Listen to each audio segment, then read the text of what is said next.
Thank you for joining us at the First Unitarian Universalist Church of Houston for today's online worship service. I'm Ruth Hoffman-Lack, Vice President of our church's Board of Trustees, and I'll be joining you at the end of the service for some very special announcements, so please continue watching after the benediction. This morning is Ingathering, our church's historical return to services after the summer months, featuring our tradition of a water communion, today done virtually. The Reverend Dr. Colin Bossen, our senior minister, is preaching this morning. He is joined by the Reverend D. Scott Cooper, Assistant Minister of Congregational Life, Worship Assistant Aidan Murphy, and members of the First Church staff, Carol Burris, Tawana Grice, Alma Vizcarra, and Alex Kamig. Music Director Mark Vogel is joined this week by Charlie Burris on guitar and Steve Colvin on percussion, both Teruhiko Toda and James Westfall on piano, and the virtual sanctuary choir. Some of you may be new to our congregation or online services, so let me say a few words about Unitarian Universalism. We are a faith community that believes we do not need to think alike to love alike, and that how we live our lives is ultimately more important than what we profess to believe. We are a faith community that recognizes the importance of fellowship and cooperation, and within this community, we support one another's individual search for truth, meaning, and spiritual growth. We are a faith community that welcomes you to our worship service, virtually this morning, and in person as soon as possible. We hope you find this time together a source of comfort and clarity. Thank you for joining us. We now invite you to hear our call to worship.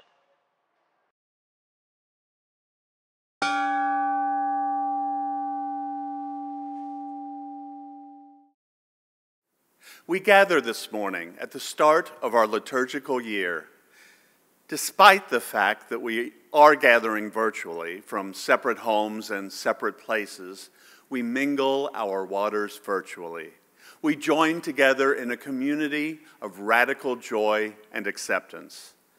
Across the miles, we join hearts if not hands to say welcome and tell each other that each of us, that all of us, has a place in this congregation, in this city, and in this world. We gather to say that the immigrant, the undocumented, and the refugee is welcome here. We gather to say that whatever you believe, whether you are Muslim, Jewish, Hindu, Christian, atheist, Buddhist, or humanist, you are welcome here. We gather to say that if you are gay, straight, or bi, woman, man, or non-binary, cis, transgender, or queer, you are welcome here. We gather to say that if you are differently abled or have a disability, visible or invisible, you are welcome here. We gather in this community and we proclaim that all are welcome, that love is more powerful than hate, and that there is hope for justice, and that it is good to be together. Come, friends, let us worship together.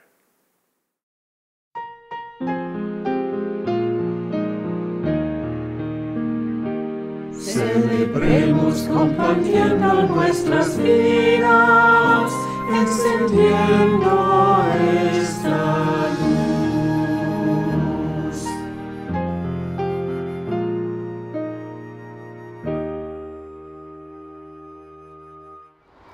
Our opening song this morning comes from Singing the Journey. This is number 1007, There's a River Flowing in My Soul. We encourage you to sing along at home, along with our virtual choir and band.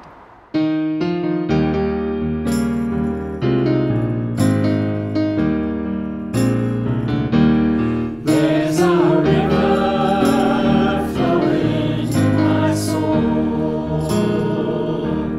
There's a river flowing in my soul, and it's telling me that I'm somebody. There's a river flowing in my soul. There's a river flowing in my heart. There's a river flowing in my heart, and it's telling me that I'm somebody. There's a river flowing in my heart. There's a river flowing in my mind. There's a river flowing in my mind, and it's telling me that I'm somebody.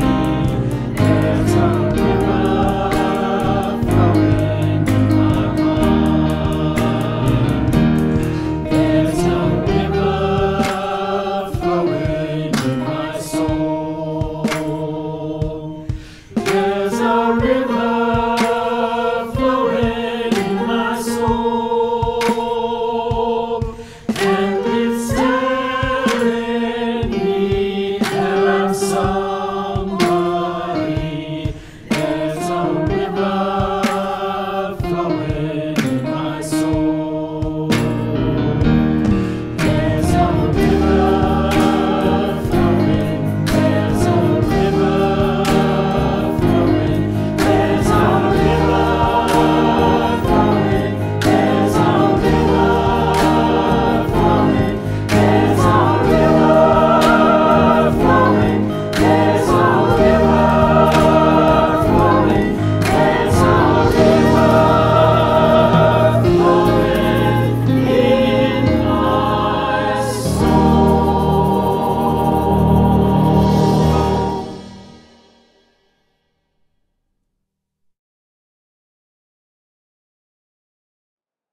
This week, thousands of children from across the Houston region will start the new school year. Some may have already started over the past few weeks. Some children may go back to a school building. Others may stay home and use tablets and computers to attend school online. And some others still may use a combination of the two. We want to hold up that this year, the beginning of the school year feels particularly unsettled and difficult, while we hope that there can still be the excitement of learning and new friends. Today, we bless the children, youth, and parents from our community as the school year starts. We do this regardless of where and how our community's children and youth are learning. As part of our blessing, I want to speak to the children and youth. This year, you will receive your blessing by mail. Perhaps you've already received a letter from us, and if you didn't receive it, please do let us know.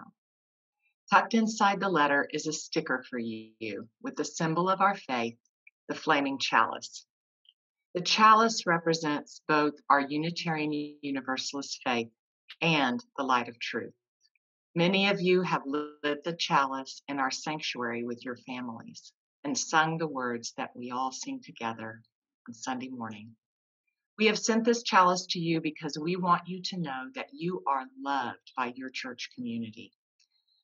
One of the wonderful things about being in a church is that other adults besides your parents care about you and want you to succeed. We will cheer you on and be available for support and questions, albeit by phone or Zoom call these days.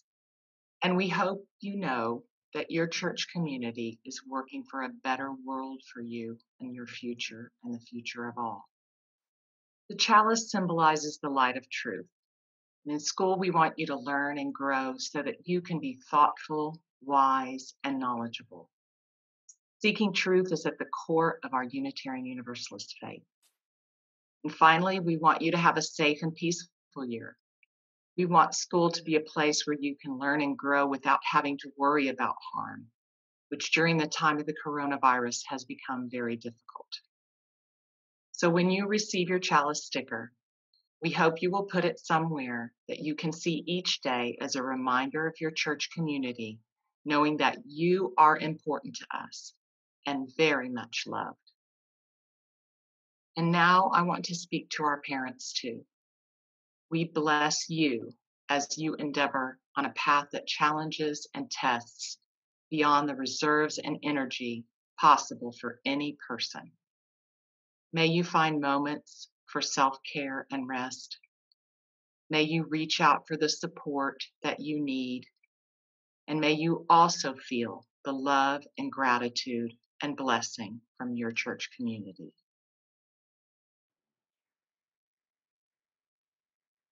And now I invite you to join me in a brief prayer. Take a deep breath and then another, and feel the love of your religious community surrounding you. O Spirit of life, that some of us call God and others know by a diversity of names, be with the children of this community and all the children of our region as they start their new school year. Bless them with safety, bless them with love, bless them with knowledge, and bless them with curiosity. And let each of them know that they are held by the love of this religious community, now, during the school year, and throughout the days of their lives. O Spirit of life, just as we bless the children of our congregation, we bless their parents at the start of this extraordinary school year. Bless them with patience, bless them with love, bless them with safety, and the reminder that our community is here for them and that we are stronger together. Let the congregation, absent in body, but present in spirit, say Amen. We pause now together to lift up that which sits heavy and light on our hearts. I invite you now to say the name or bring to mind those you wish to be held by this loving embrace of this religious community. They are part of the great cloud of witness and memory, and we will, even if we do not know their names, hold them in our hearts.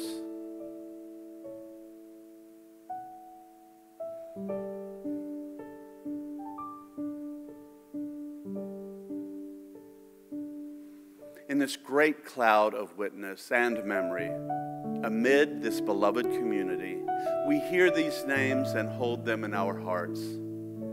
Let us remember the suffering and joy amid and among our community that we do not know. We pause in awe and wonder of the mystery that is life. In the spirit of love, in the spirit of hope, and in the spirit of compassion, I invite each of you to enter into a time of silent prayer, meditation, or reflection.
This morning's shared offering will go to support the Fe y Justicia Worker Center.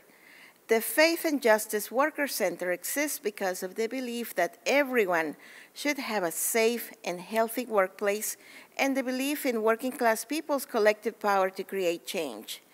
They are dedicated to creating positive change with and for low-wage workers by providing services, building peer support networks, and mobilizing campaigns.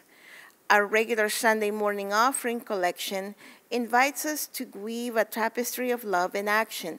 And today, through our shared offering to the Fe y Justicia Worker Center, you are doing just that, providing the necessary threads so that we can demonstrate the love of this community for all of its members through our actions.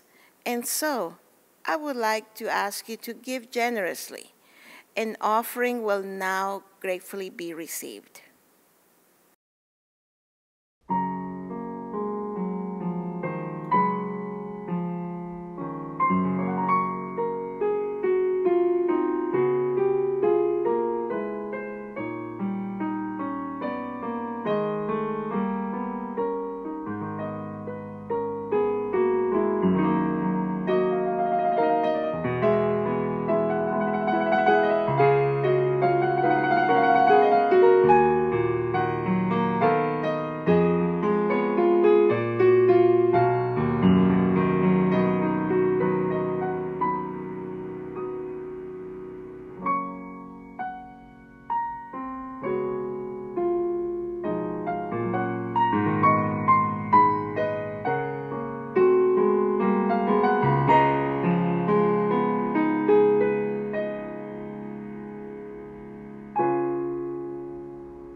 Like a deer crying for water, my soul cries for you, O God. My soul thirsts for God, the living God. Oh, when will I come to appear before God? My tears have been my food night and day. I am ever taunted with, where is your God? I open my reflections with these words from the 42nd Psalm. They bespeak to me of something of the feeling of the hour, the necessity and difficulty of connection during this time of pandemic and calamity. For the humanists amongst us, God, I wish to remind you at the outset, is a metaphor for the infinite all of which we are a part and do not fully understand.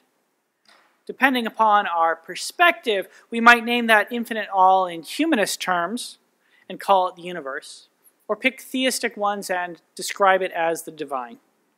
Or we might choose another sacred language, Buddhism or paganism, for example. The words matter less than the truth. There is something larger than any of us, of which we are all but a part. Now, I don't know about you, but right now I find myself more than a little worn down, exhausted by everything. Like the psalmist, I find myself frequently more longing for than experiencing connection. What about you? Today is our annual Ingathering service. It's normally an invigorating time, an opportunity to see old friends and begin to make new ones, hear the choir in its full glory, and celebrate life together. This year, we're starting our programs online. Rather than gathering for hymns and hugs, we are keeping our digital distance. But oh, my soul thirsts for you. And our experience of separation is one that's found throughout our society right now. In Houston and the Houston area, schools are starting up mostly in an online format. Colleges and universities throughout the country are also starting online. In our working lives and in our daily lives, most of us continue to maintain the necessary social distance. The nation's political crisis and the pandemic have us all coming apart more than coming together. Depression, not surprisingly, is on the rise throughout the world. In part because alongside everything else, even trips to the grocery store are now replete with rituals of disconnection. Yesterday, I found myself in a checkout line. Between the cashier and me was a plexiglass shield. We each wore a mask, and the cashier was trying to talk to me. Now, he didn't have anything particular to say, just the sort of chit-chat that in the before times was routine, ordinary. What do you plan to do with these mushrooms? That's a nice-looking artichoke.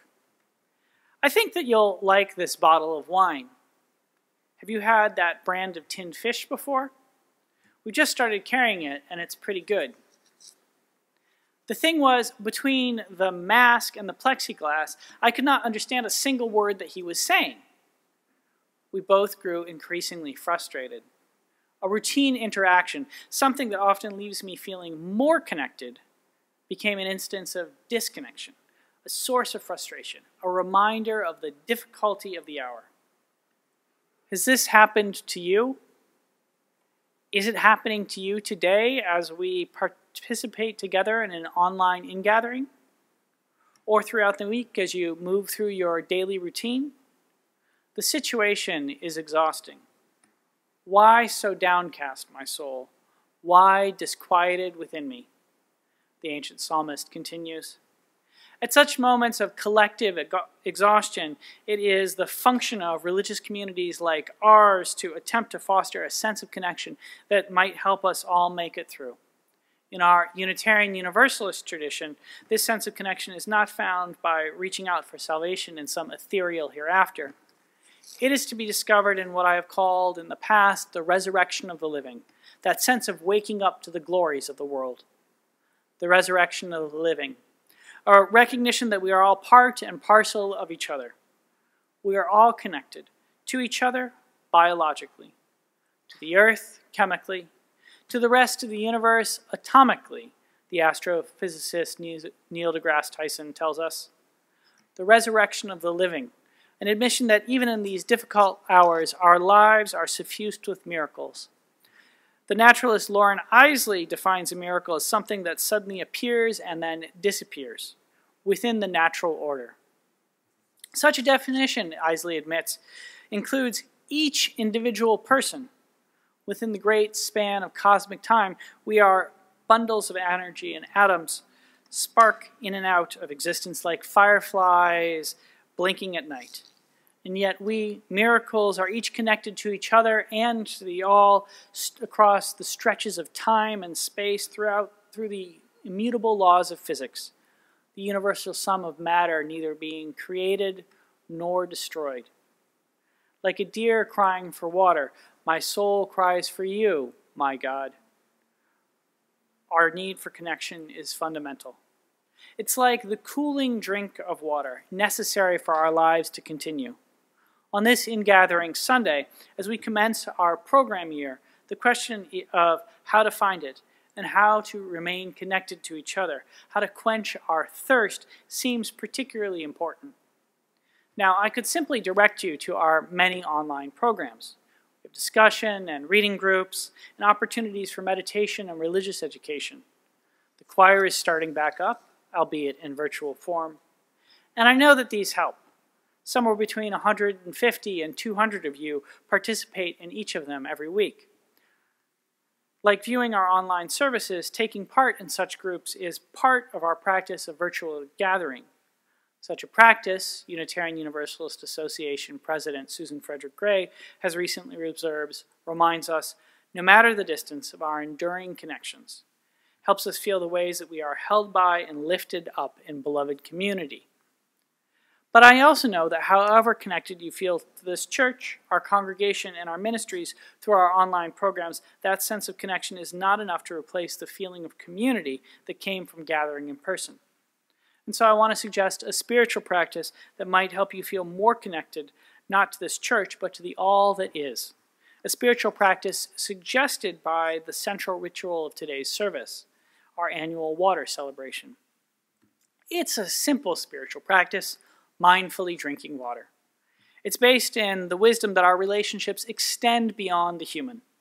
The theologian Martin Buber taught that community comes into being from the reality that everyone is in a living, reciprocal relationship to a single living center and in a living, reciprocal relationship to one another.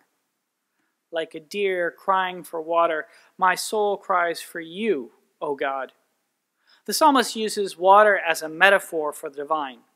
But many other religious traditions, particularly indigenous and animistic ones, see water itself as divine, as the ultimate source of life.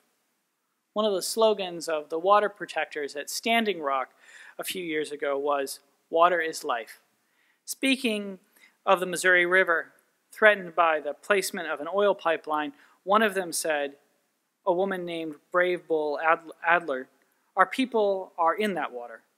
And she continued, "This river holds the story of my entire life." In his account of his organizing at Standing Rock, the Sioux scholar Nick Estes wrote about how his tradition taught him to understand water and his community's connection to the river. Water is animated and has agency. It streams as liquid, forms clouds as gas, and even moves earth as solid ice, because it is alive and gives life. So here is what I suggest you do. To experience a deeper sense of connection to our community, to the rest of humanity, and to all that is. Pour yourself a glass of cool water. Lift it up to the light. Look at it. Meditate on it for a few moments. And then say something like this. This water I now drink has flowed through the world's rivers. It has nourished the great cycle of life. It connects me to my friends, who are absent in body but present in spirit. It connects me to my religious community. Each of its members must drink water, just as I must drink water. It connects me to those who came before, and it will connect me to those who will come after.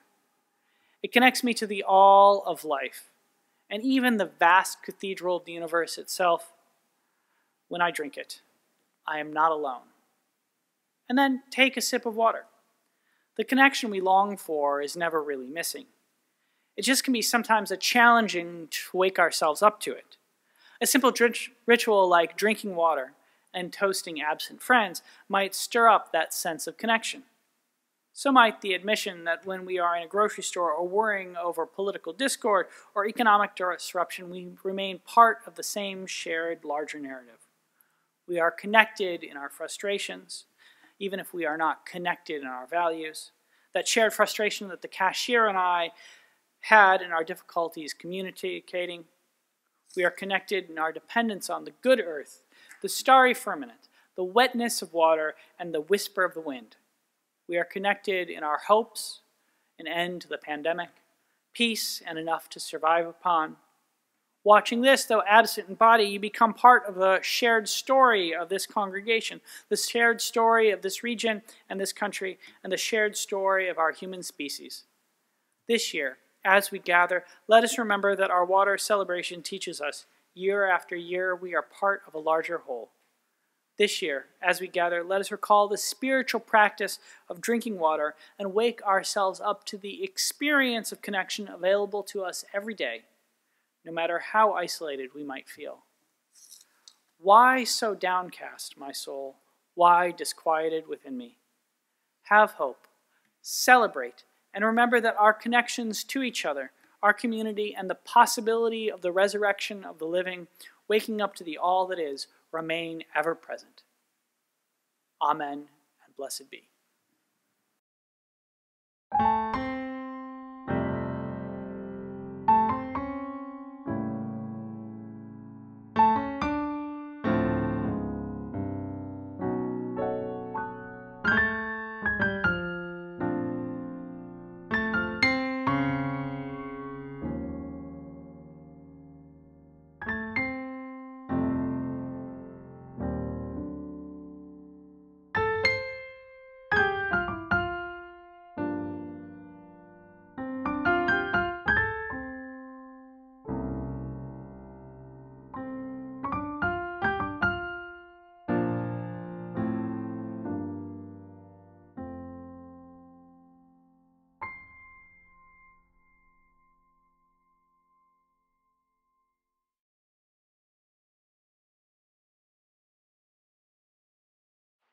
Today we celebrate our annual Ingathering with our water ceremony.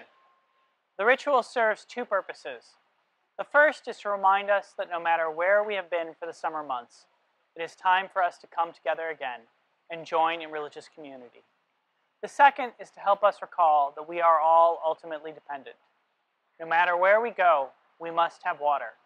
Without it, we will die. We need community and love too. We lack those, we will wither just as surely as if we did not have water. Water makes life possible.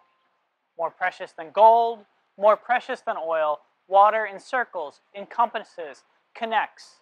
It connects us to the world. When our water becomes polluted by lead, by methanol, by dioxin, by nitrogen, by any other product of industrial or agricultural waste, our bodies become polluted when we drink it.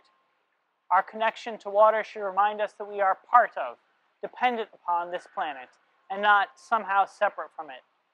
In this era of climate catastrophe and global warming, we must remember our connection to and dependence upon this wet, muddy blue ball of a planet that we call Earth. It is the only home we have. It is the only place we know, yet in this wide, perhaps infinite universe of stars and nebula, ice and plasma that will support human life. This year, our water celebration is virtual. Many of you sent us videos or photos pouring water into the earth, mingling our water through the water cycle. You also sent us words meditating on how water connects all of us. In a few moments, we will share those words, photos, and videos. But first, I pour my water into the ground of our Museum District campus. The water I bring is not my own. It is what remains of the water from last year's service. This water connects our community with its history. It is a reminder of the gifts that we have been given in the past, so that we might have a present together. This water comes from across town and across the world, but it has remained in this community. It's been used in child dedications and at memorial services to represent our gathered community. By pouring it now, I invoke all of those who came before us and the collective experiences, wisdom, joys, and sorrows that make this congregation sacred. Water connects us to the earth. We are water, and water is us. The rivers, the streams that flow across the planet's surface, in some sense, flow in our veins as well. All life on this planet is entwined. We invite you to listen to the words of this congregation about how water connects you to the wider all, the infinite and the finite, of which we are each a part. Our mingled water is a symbol of how we are connected, united as a beloved community. We give thanks for this water which gives us life.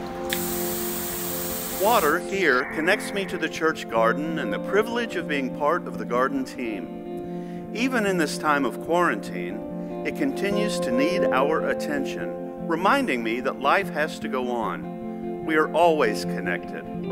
Thank you, team. Thank you, First UU. Our girls are using cups we bought for an RV trip to pour water they collected from the small pool we set up onto the dirt and clay the foundation repair people used to fill in the tunnels they dug. It's been a very unusual summer for us, but we've spent it together.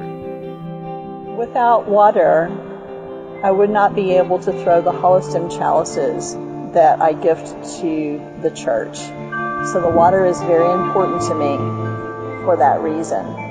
Water has many uses. It sustains animal and plant life. It quenches our thirst. It cleans our food, our clothes, and our bodies, and it provides entertainment. Water is a precious resource. Agua viva. The tide is coming in at my favorite beach. Water connects me to the cardinals, blue jays, and honeybees who come to drink from the bird bath.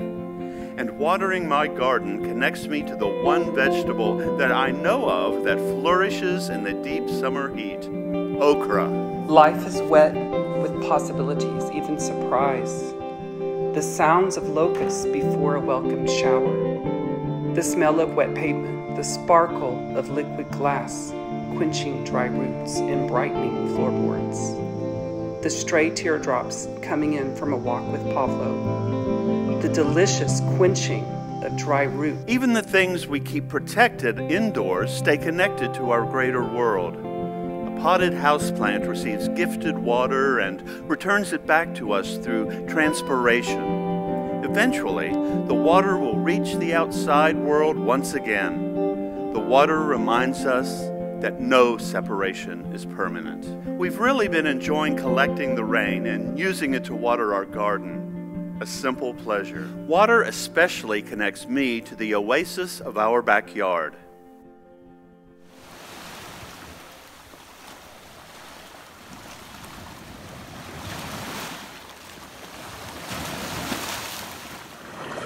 With these words, we dedicate this water, unnamed and unknown source of all existence, that which some of us call God and others think of as the laws of the universe. We wish to know the wisdom of water. We hope to learn to bend and flow down mountains, up from springs. We would be like soft spring rain, ever renewing life around us. May we have the wisdom of water. Water carries us like our community as we drift through life, when we hit the rapids or when we float at peace. Water has blessed us. It has given us life. It sustains us. We know that each drop of rain, each rivulet is sacred, just as every member of our community is sacred. We are thankful for the water of our community, for the water of life, for the water that runs through our veins. In times of crisis and in joy, we hope to remember the strength of water. We hope to remember that like a drop of rain, we are always part of something greater than ourselves, that we are never alone. And now let the congregation, absent in body but present in spirit, say Amen.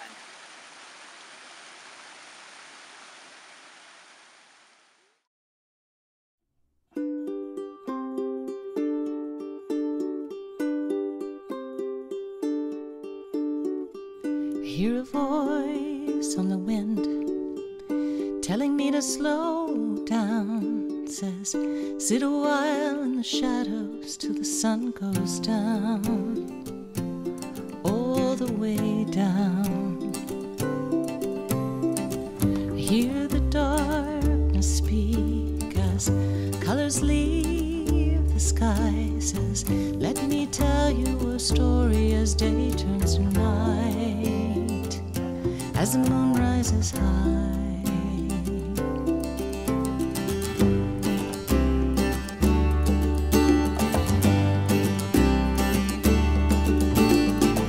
Once upon a planet, once upon a time, all the sound and fury was not yours or mine. In the beginning of time, we grew out of the ocean, came out onto the land. We are not more important as woman or man than the water or sand. Don't forget to dream. Know what it means to keep me afloat. Don't give up hope.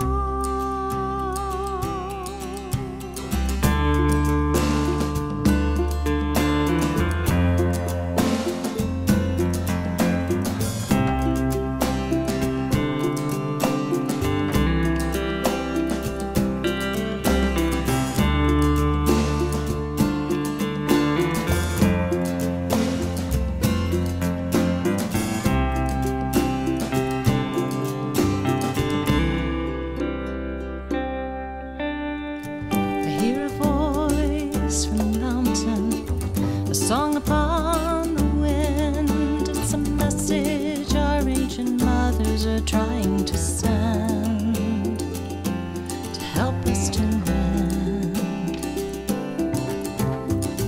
Come together in your sadness, let your tears start to flow. The salt and the water come through us into the sea below. Our bodies are part of the ocean, our bodies are part of the land. Remember the sacred, the precious we hold in our hand. We must do what we can. Don't forget to dream.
We extinguish this flame, but not the light of truth, the warmth of community, or the fire of commitment.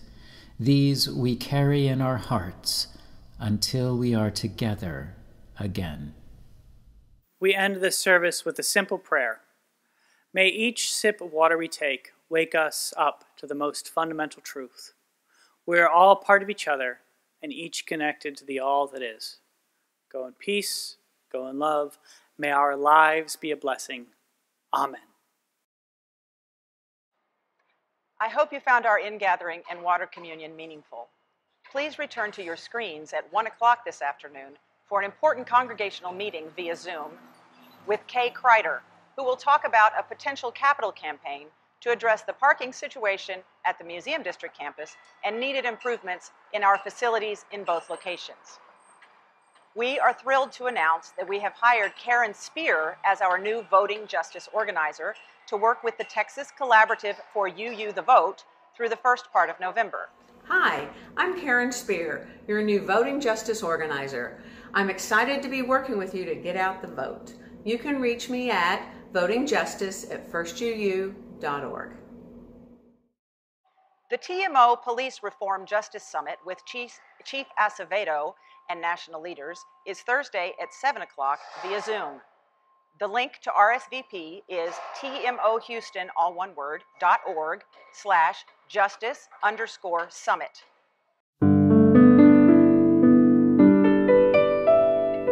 Our church as buildings continues to be closed, but our church as people continues to meet online. We continue many of our weekly and monthly offerings to keep you connected and engaged with our community, but we've added even more exciting programs for the new church year. For more details, please continue watching and check out firstuuhouston.org.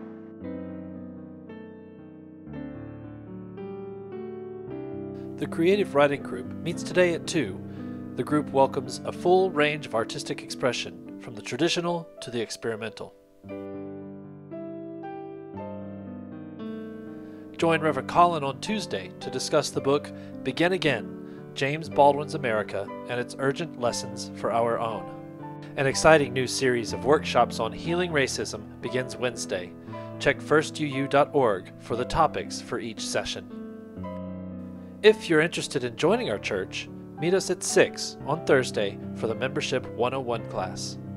The second Thursday discussion group will meet at 6:30 to discuss what is and what should be, and what each participant can do to make it happen.